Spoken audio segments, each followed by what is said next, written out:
तो बच्चों देखिए, ट्रांजिस्टर कैरेक्टरिस्टिक की बात करेंगे हम इन कॉमन बेस मोड। हमारे पास 3 मोड है, common base, common emitter, common collector. Okay, तो सबसे अच्छा सीई मोड होता, क्यों होता है हम नेक्स्ट वीडियो में जब उसकी बात करेंगे तब बताएंगे, ठीक है ना। सबसे ज्यादा यूज इसी का होता है। ओके, तो आइए इसका कॉमन वो क्या करते हैं, कैरेक्टरिस्टिक देख लेते हैं। और एग्जाम में कैरेक्टरिस्टिक इसका ज्यादा आता नहीं। ओके, ठीक है ना, सबसे ज्यादा ये है सीई का आता है। जब मैं ये पढ़ाऊंगा तो जरूर आप अच्छे से पढ़ना। ओके, तो चलिए देखते हैं कुछ हम पहले इसके क्या कहते हैं कि इसका हम क्या कहते हैं कि कनेक्शन देखते हैं किस तरीके से अरेंज किया जाता है एक ट्रांजिस्टर को। तो देखिए ये ट्रांजिस्टर होता है, और याद रहे कि हम लोग कॉमन बेस में इसे बनाएंगे। कैरेक्टरिस्टिक के लिए कुछ एक्स्ट्रा चीजें लगाई जाती है, ठीक है ना। वो तो सिंपल कनेक्शन था इससे पहले जो मैंने कॉन्फ़िगरेशन किया था। ओके, कैरेक्टरिस्टिक के लिए एक अलग ही फिगर बनता है, ठीक। तो अब लोग देखना यहाँ पे मैंने ये क्या कर दिया, इससे कनेक्ट कर दिया। ये नीचे अर्थ से भी कनेक्ट कर सकते हैं, कोई दिक्कत नहीं। तो यहाँ पे देखिए आप लोग यहाँ से मैंने इसको ये कनेक्ट किया ऐसे, यहाँ बना दिया। यहाँ मैंने रिस्टेट लगा दिया। रियोस्टेट जानते हैं ना, धारा नियंत्रक जिसे आप लोग कहते हैं। ये करंट को वेरी करवाता है। धारा नियंत्रण लगा के यानी रिस्टेट को लगाकर करंट को आप बदल सकते हैं।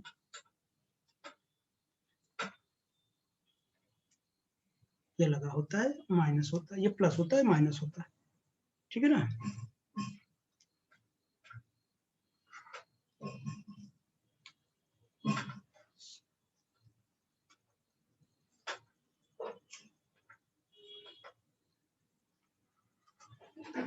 ये माइनस हो गया, ठीक है ना। इसको मैंने यहां से कनेक्ट कर दिया। ये आर एच लिख दो, रिस्टेट का साइन होता है। और यहां मैंने एरो लगा दिया, क्यों, ये हमेशा बैरी करता रहता है। ये क्या होता है, बदलता रहता है। ओके, बदलता रहता है, तो इसको मैंने ऐसे बना दिया, इसको मैं ऐसे बना दिया, एरो बना दिया। ओके, इस बैटरी को अगर बेस ये इमिटर से जुड़ा है, इसे VEE कहते हैं, यानी इमिटर बैटरी बोलते हैं, ठीक है ना। और ये इमिटर बेस बैटरी अलग से हम क्या करते हैं, एक कनेक्ट कर देते हैं, यानी इसे हम लोग क्या बोलते हैं, इसे VEB कहते हैं, इमिटर बेस बैटरी कहते हैं। ओके बच्चों, अब ये पार्ट पूरा इनपुट का हो गया, इधर वाला, इधर इनपुट का हो गया, ठीक। इधर क्या हो गया, इनपुट का होगा। अब इधर जो बनाऊंगा ये क्या रहेगा, आउटपुट का रहेगा। ओके, तो आउटपुट की बात करता हूं। अच्छा, यहां भी मैं क्या करता हूं, एक साइन लगा देता है जिसमें करंट को रिप्रेजेंट करेगा। यहां से करंट जो आएगी IE जाएगी, या मत बनाओ, ऐसे बना लो, ऐसे दिखा दो, करंट IE, ठीक है ना। और यहाँ पे ये करंट ऐसे आएगा, तो इसका मतलब ये कौन सा ट्रांजिस्टर है आपको पता है, ये IC हो गया और इधर IB, तो PNP ट्रांजिस्टर है ना, IB इधर आई तो ये वापस गई। तो इस टर्मिनल को हम लोग क्या करते हैं, ये कलेक्टर बैटरी से क्या कर देते हैं, हम जोड़ देते हैं। किसके साथ, रिस्टेट के साथ, धारा नियंत्रक के साथ, रियोस्टेट के साथ हम क्या करते हैं, इसको हम लोग लगा देते हैं, ठीक है ना। तो ये, और ये आपको पता है ये रिवर्स बास में लगा होता है। रिवर्स मतलब negative positive negative positive negative positive negative positive. बड़ी बैटरी लगा देता हूँ, ये हो जाएगा हमारा पॉजिटिव हो जाएगा। ये VCC होता है, ये भी क्या करता है, बदलता है, ठीक है ना। और यहाँ कलेक्टर और बेस बैटरी भी हम क्या करेंगे, यहाँ पे लगाएंगे हम लोग, जिसे हम लोग क्या बोलेंगे, VCB बोलेंगे हम लोग, क्या बोलेंगे, VCB हम लोग इसे बोलेंगे। ओके, ये सिस्टम हमारा क्या कर गया, बन गया। ओके बच्चों, यहां तक ये कंप्लीट बन गया हमको। तो ये पार्ट हमारा क्या है बच्चों, बताना। ये जो पार्ट है हमारा, इस पार्ट को क्या बोलते हैं, इनपुट बोलते हैं। और इस पार्ट को क्या बोलते हैं, आउटपुट बोलते हैं। तो इधर का इनपुट कैरेक्टरिस्टिक, इधर का आउटपुट कैरेक्टरिस्टिक हो जाएगा। ओके, तो इसी जब आप प्रैक्टिकल करेंगे सर्किट कुछ ऐसी ही बनी होती है, ठीक है ना, तो आपको प्रैक्टिकल करने के लिए आता है, ठीक है ना, सेम हूबहू यही फिगर रहेगा, ऐसे कनेक्शन बोर्ड पर बना रहेगा, आपको वायर लेके उसको सही तरीके से फिट करना है बस, ठीक। तो सबसे पहले हम इनपुट कैरेक्टरिस्टिक की बात करेंगे, इनपुट कैरेक्टरिस्टिक की बात करेंगे, input characteristic,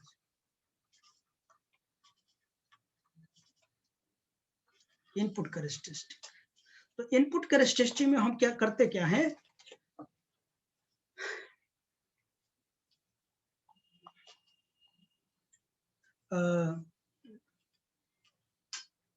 to plot the graph between, to plot the graph between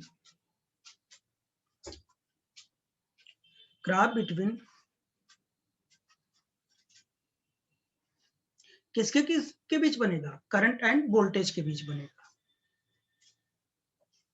to plot the graph between emitter current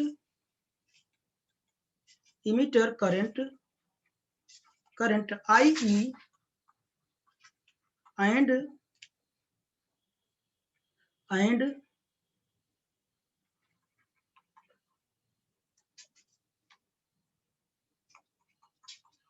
emitter base battery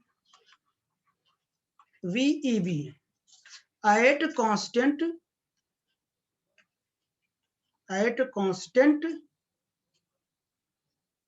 VCB is known as input characteristics, input characteristic, ठीक। तो हम क्या करेंगे, देखो जरा बच्चों, इसमें करना क्या होता है, ध्यान सुनना। इसमें हम क्या करते हैं, ग्राफ प्लॉट करते हैं। ग्राफ क्या, पहले मैं टेबल बना लेता जिसे ऑब्जर्वेशन टेबल कहते हैं। आपने अगर प्रैक्टिकल किया थर्ड ईयर में, हेमवती में जाते पढ़ने, तो आपने किया होगा।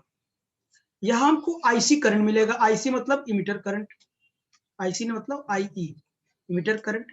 यहाँ पर मिलेगा, हमको मिलेगा सॉरी, यहाँ सबसे पहले मैं बदलूंगा क्या, वीईबी बैटरी बदलूंगा, मिलेगा हमको क्या, आईई मिलेगा एट कांस्टेंट, किसको फिक्स करूंगा, बोलो, वीसीबी को मैं क्या करूंगा, कांस्टेंट लेके, मतलब इसके अलग अलग वैल्यू पर हम क्या करेंगे, इसको ड्रॉ करेंगे हम लोग, ठीक है ना। तो ये आपका काम है। तो यहाँ फिगर देखिए आप लोग, बात में बढ़िया समझना आप लोग क्या कह रहा हूं मैं। तो देखिए बच्चों, ये मैंने जो पार्ट बताया ये क्या है, इनपुट का है। हमको किसके बीच ग्राफ प्लॉट करना है, आईई और वीसीबी से के बीच, आईई और वीसीबी के बीच में हमको क्या करना है, ग्राफ प्लॉट करना है। ओके बच्चों, ठीक। और कांस्टेंट क्या रखना, इस वोल्टेज को हमको कांस्टेंट, इसको फिक्स करना है, इसको फिक्स करके इनके बीच हमको ग्राफ प्लॉट करना है। मान लो हम क्या करते हैं कि वीसीबी को मान लो कि 0 वोल्ट पे, एट वीसीबी को मैं फिक्स कर लूंगा, VCB will be equal to 0, तो मैंने ये इसको फिक्स कर लिया। जब फिक्स कर लिया, अब मैं इसको बढ़ाता जाऊंगा, यानी वीसीबी को बढ़ाऊंगा और हमको आईई मिल जाएगा, ठीक ना। अगर मैं वीसीबी को मैंने बताया कि अगर 0 है तो करंट हमारा क्या हो जाएगा, वो 0 होगा। इस वोल्टेज पर, इस पर ये वोल्टेज फिक्स हो गया हमारा।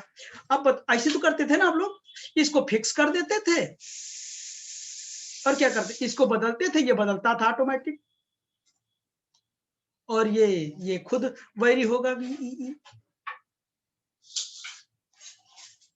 ठीक है ना, ये रेजिस्टर ये बदलता रहेगा। तो अब देखना, जब ये बदलेगा तो बदलेगा, अब ऐसे ही क्या करेंगे, ये हो जाएगा वीसीबी को बढ़ाओ, अभी ये फिक्स है इतने पर ही, अब वीसीबी को और बढ़ाओ, और बढ़ा मान लो 40 कर दिया मैंने, तो आईई कितना पहुंच गया, आईई पहुंचा 1.0, ठीक है ना। ऐसे और मैंने बढ़ाया, ठीक इसी तरीके से बनता चला जाएगा। तो ऐसे ही मैं कुछ एग्जांपल्स ले लेता हूँ। At VCB will be equal to कितना, 0 वोल्टेज पर अगर मैं VCB 0 बढ़ाया तो कितना मिल जाएगा, ये 0 आएगा। अगर इसको मैंने कर दिया 40 कर दिया, इसको कितना आया, ये वोल्ट में है, ये वोल्ट में है, और ये किस में है, मिली एम्पियर में, एमए पे, ठीक है ना। तो ये कितना 1.0 हो जाएगा। मैंने इसको 80 किया तो ये कितना हो जाएगा बोलो, ये हो जाएगा क्या कहते हैं कि थोड़ा और ऊपर चला जाएगा, 1.5 के आसपास हो जाएगा, ठीक है ना। ये फिक्स है, ये फिक्स है, इसी वोल्टेज पर है, फिक्स है। अब दूसरा ऑब्जर्वेशन बनाओगे तो इसकी वैल्यू क्या करोगे, बदल दोगे, समझ गए ना। फिर से इसकी वैल्यू क्या करेंगे, VCB क्या करेंगे, फिक्स कर लेंगे दूसरे वैल्यू पर, यानी 10 वोल्ट पर कह दो। अब 10 वोल्ट पर कह दो तो ये क्या हो जाएगा, VEB हो जाएगा, और ये क्या हो जाएगा, IE हो जाएगा, ठीक है ना। अब क्या करेगा, जब वोल्टेज हमारा कितना रहेगा, 0 हो जाएगा, तो जो करंट होगा हमारा पहले से 1.5 के आसपास मिलेगा। ये तो हमारा 10 है, फिक्स है ये, समझ गए ना। इसकी वैल्यू 40 करो, जब 40 करोगे तो इसकी वैल्यू क्या मिलेगी, इसकी वैल्यू 1.5 के ही आसपास रहेगी, 1.0 के आसपास, मतलब कम हो रही है। तो ऐसे बनेगा, मैं थोड़ा हिंट दे रहा हूँ, ठीक है ना। ये आप लोग मत बनाना, हमको सिर्फ ग्राफ प्लॉट करनी है, ठीक है ना। तो चलिए, तो इसके जो देखिए, इसका जो ग्राफ मैं प्लॉट करता हूँ किस तरीके से आएगा, हम लोग ये देखते हैं। तो देखना इधर, ये इनपुट कैरेक्टरिस्टिक का है, ये हमारा क्या है, ये हमारा VEB है, VEB इन वोल्ट, आइडिया लगा होगा ना। तो ये हमारा क्या हो जाएगा, IE हो जाएगा, कलेक्टर वो इमिटर करंट हो जाएगा, IE लगाऊंगा, ये मिली एम्पियर में होगा, ठीक। तो अब देखिए, ये इस टाइप से ग्राफ बनेगा।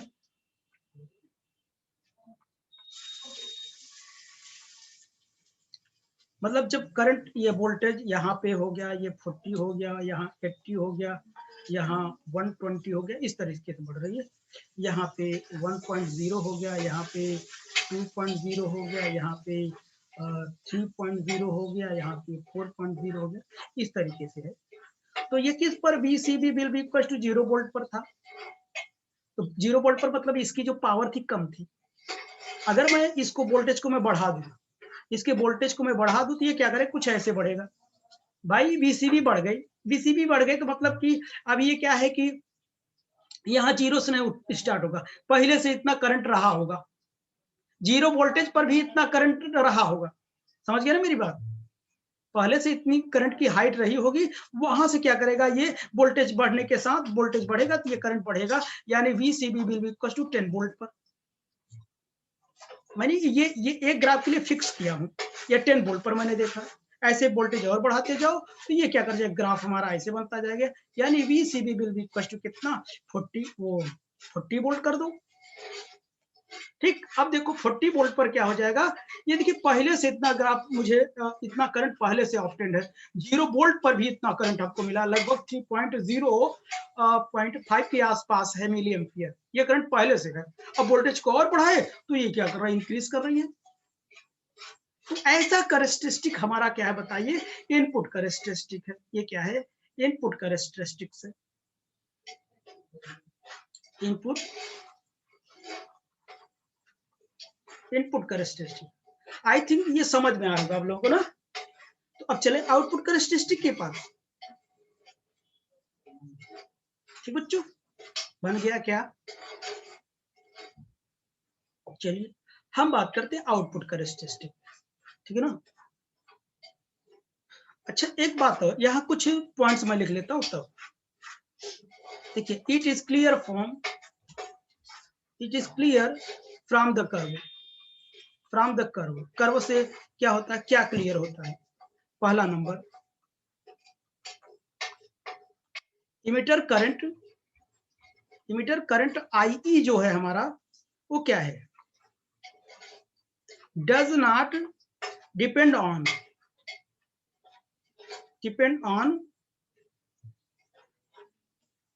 अपॉन VCB, मतलब IE जो है VCB पे डिपेंड नहीं करता,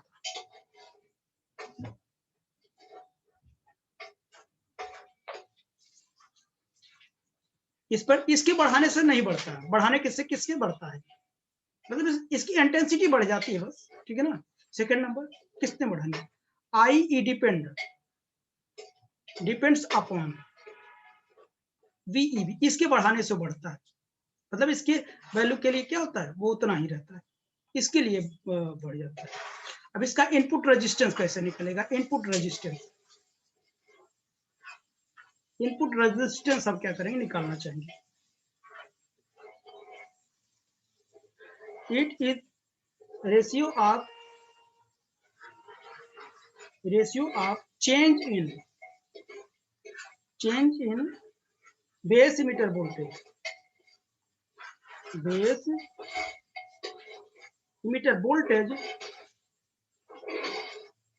voltage delta VBE to change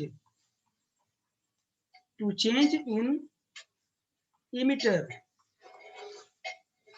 current delta IE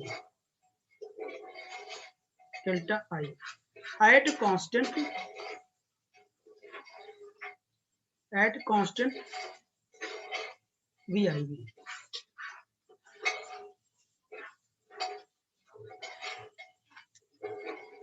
VCB लिखो, VCB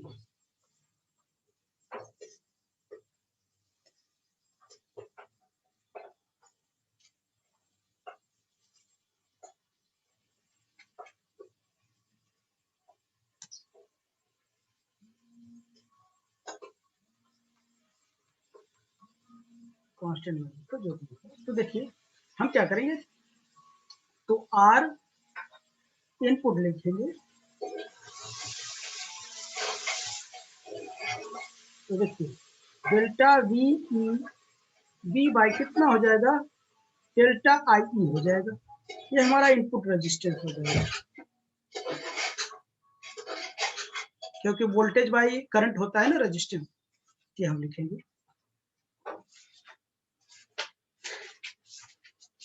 ठीक बच्चों, ये हो जाएगा हमारा।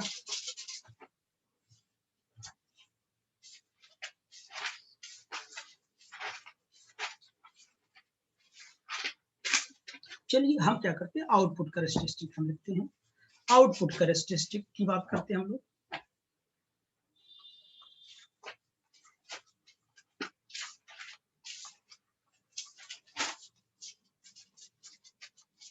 आउटपुट कैरेक्टरिस्टिक्स,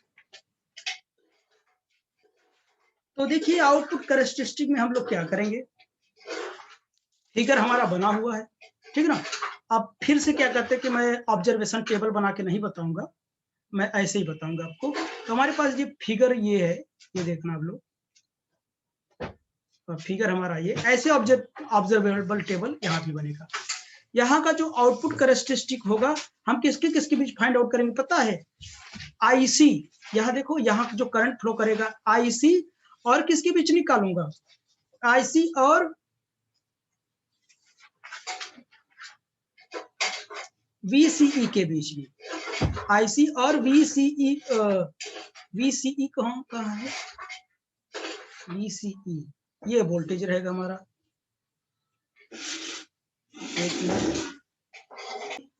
तो हम ग्राफ किसके किसके बीच प्लॉट करेंगे, अब देखना ये हमारे पास आईसी है और क्या VCB के बीच हम क्या करेंगे, ग्राफ प्लॉट करेंगे और कांस्टेंट किसको रखेंगे, IE को। अभी मैं इसके बीच निकलता था, इस वोल्टेज को कांस्टेंट रखता था, अब हम आईसी और क्या करते हैं VCB के बीच निकालूंगा और IE को मैं क्या करूंगा, कांस्टेंट रखूंगा। ओके, तो देखना, तो अब देखना बच्चों, समझ गए मेरी बात,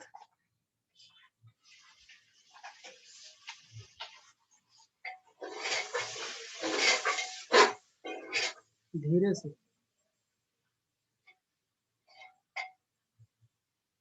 हमारी खुशी हो जाए।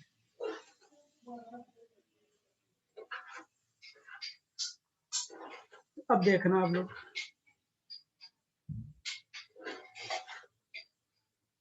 आउटपुट कैरेक्टरिस्टिक, तो देखिए the graph plot plot between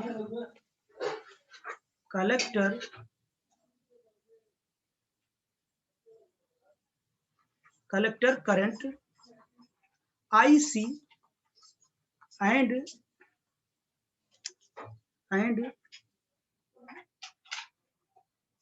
collector base voltage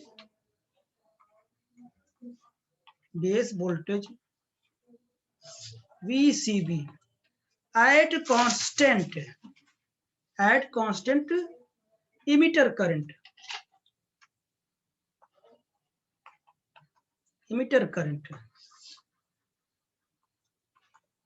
IE को कांस्टेंट करके हम क्या करते हैं, हम IC और क्या करते हैं, इसके बीच क्या करते हैं, ग्राफ प्लॉट करते हैं। ओके, मतलब ये क्या रहेगा, कांस्टेंट रहेगा। तो देखिए मैं डायरेक्ट प्लॉट करता हूं। अब मैं ऑब्जर्वेशन टेबल नहीं बनाऊंगा। ओके, तो देखना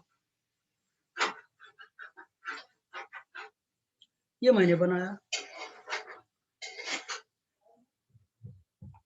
ये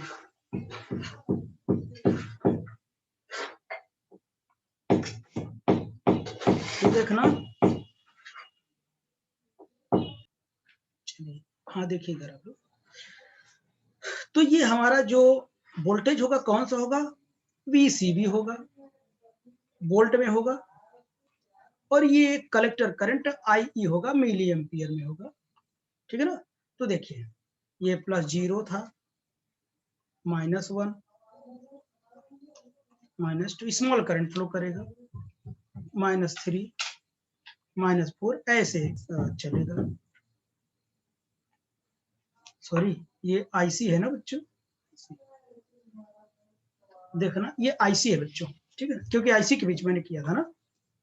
तो अब देखना, तो जैसे जैसे हम क्या करेंगे, तो अब IE को मुझे फिक्स करना पड़ेगा। तो देखिए मैं क्या करता हूं कि जब क्या करते हैं कि अगर मैं IE की वैल्यू मैं फिक्स कर लूं कितने पर, मैंने 1 मिली एम्पियर पर फिक्स कर लूं, तो देखिए ये करंट यहां तक क्या रहेगी, कोई करंट नहीं फ्लो करेगी। यहां तक देखना, यहां तक कोई करंट फ्लो नहीं करेगी, यहां तक। जब 1 मिली एम्पियर फिक्स कर दूंगा तो यहां के बाद क्या करेगा, यहां तक कोई करंट नहीं होगी। इसके बाद क्या करेगी, ये करंट कुछ इस टाइप से क्या करेगी, बढ़ेगी, इस टाइप से करंट क्या करेगी, बढ़ेगी। ये 1 मिली एम्पियर के लिए, ठीक है ना, ये किसके लिए है, 1 मिली एम्पियर के लिए है। तो अच्छा अब देखना आप लोग, अब हम क्या करेंगे, अगर इसकी वैल्यू को मैं बढ़ा दूं, इसकी वैल्यू को मैं थोड़ा बढ़ा दूं, देखिए इसको, इस वैल्यू पर इतना ही करंट जाएगा, वोल्टेज बढ़ाता जाऊंगा, यहां तक कांस्टेंट रहेगा, उसके बाद थोड़ा इंक्रीज करेगा, फिर थोड़ा सा कांस्टेंट होके लीनियरली क्या करेगा, थोड़ा थोड़ा बढ़ेगा। ठीक है ना। अब मैं क्या करूं, अब इसकी वैल्यू को बदल देता हूं, तब देखिए ये थोड़ा इसका ग्राफ थोड़ा ऊपर हो जाएगा, ठीक है ना, और ये क्या कर जाएगा, ये ग्राफ वैसा रहेगा, लेकिन थोड़ा सा ये क्या करेगा, करंट मैक्सिमम देगा इससे, ये 2 मिली एम्पियर पर। और मैं क्या करूंगा, अगर और बढ़ा दूं, तो क्या करेगा, ये और मैक्सिमम करंट देगा, और मैक्सिमम करंट देगा।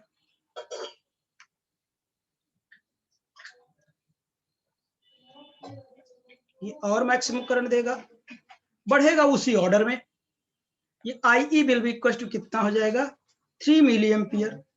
अच्छा चलो अगर मैं और बढ़ा दूं, 4 कर दूं, तो ये क्या करेगा, तब यहां से और बढ़ाने पर ये करंट यहां से क्या करेगी, मतलब 0 रहेगी, तब कोई तब यहीं से क्या करेगी, क्या करेगी, बढ़ना शुरू कर देगी। पहले यहां तक 0 थी, अब यहीं से बढ़ना शुरू कर देगी, और बढ़ेगा उसी ऑर्डर में। IE will be equal to कितना, 4 मिली एम्पियर। और बढ़ाऊं तो यहीं से क्या करेगा, ये बढ़ना शुरू कर देगा।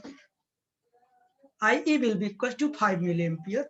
जैसे जैसे करंट बढ़ाते जाएंगे, करंट इसी ऑर्डर में क्या करता जाएगा, ये बढ़ता जाएगा। यहाँ -10 वोल्ट हो जाएगा, यहाँ 20, यहाँ -30, -20 वोल्ट, -30 वोल्ट, -40 वोल्ट। इस तरीके से ये चलता रहेगा। तो ये है हमारा क्या है, आउटपुट कैरेक्टरिस्टिक्स है, ठीक है ना। तो चलिए इसका हम आउटपुट रेजिस्टेंस निकाल लेते हैं। Output resistance, output resistance, output resistance, this is the ratio of, this is the ratio of delta VCB and delta IC at constant IE.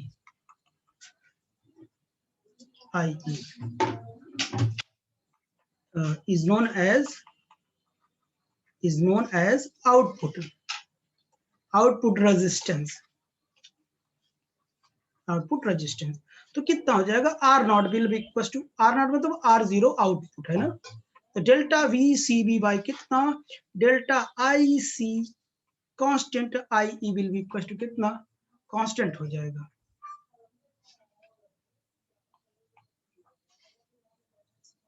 कहां से जाओ उधर है, ये हमारा रेजिस्टेंस हो जाएगा, ठीक है ना।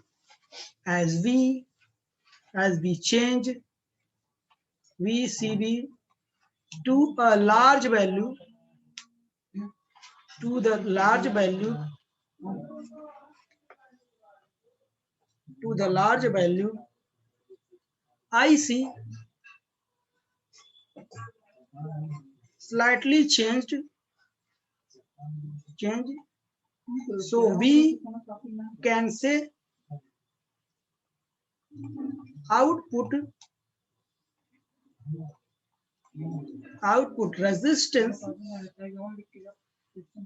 of transistor is very large, तो आप ये देखें, ठीक। तो आई थिंक यहां तक समझ में आया होगा आप लोगों को। तो अब जब जो नेक्स्ट टॉपिक होगा वो हमारा क्या होगा बच्चों, आप समझ रहे होंगे, कॉमन इमिटर कॉन्फ़िगरेशन में हम उसका पैरामीटर्स देखेंगे और कैरेक्टरिस्टिक देखेंगे, लेकिन वो आज नहीं। ओके, तब तक के लिए